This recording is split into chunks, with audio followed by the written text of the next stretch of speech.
Welcome back, friends. Let's start daily sentences. मला phone येत आहे. I'm getting a call.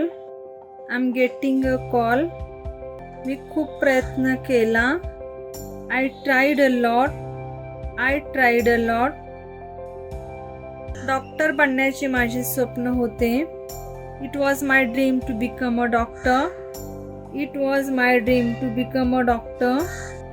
माझं मन बेचैन आहे. My mind is restless. My mind is restless. हा त्यांचा आपसी मामला आहे. It's their mutual matter. It's their mutual matter.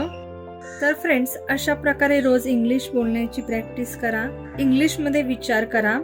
Thinking in English can improve your vocabulary and sentence structure.